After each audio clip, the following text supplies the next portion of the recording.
Namaste everyone. So now today we'll be continuing further with the story Robinson Crusoe discovers a footprint. So let's get started. When I came to my cave, which I called my castle, I ran inside it, as if I was being chased.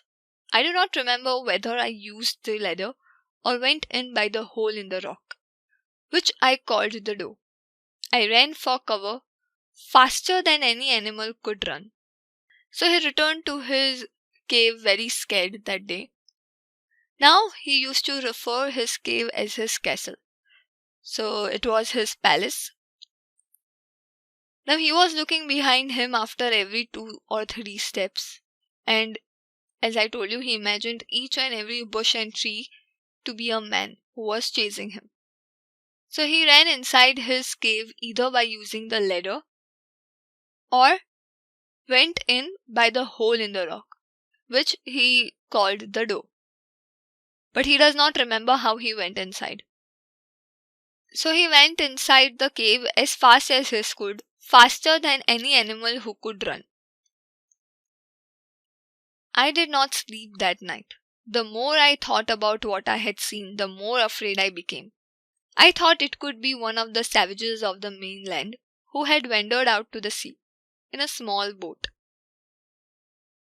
So he could not sleep at all that night because he was so scared.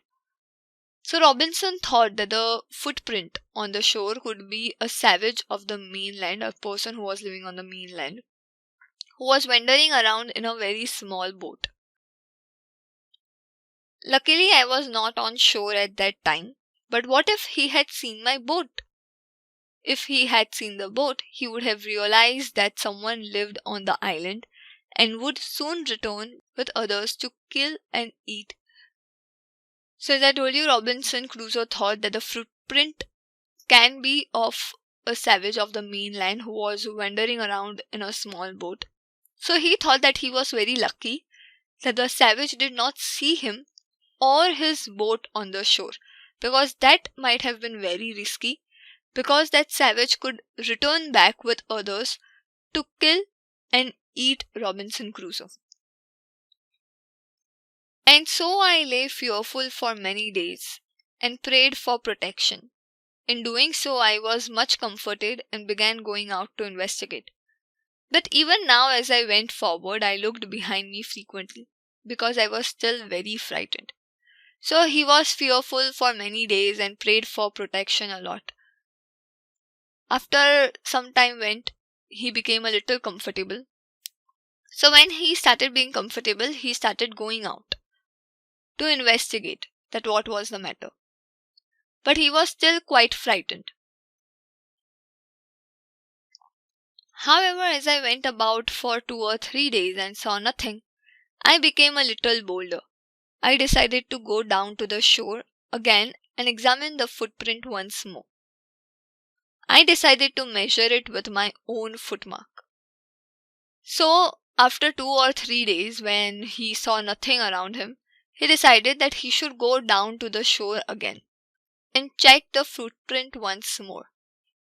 And he even decided that he should measure his footmark with the footprint on the shore. It is quite possible that it was his own footprint, right? So he thought that I should check.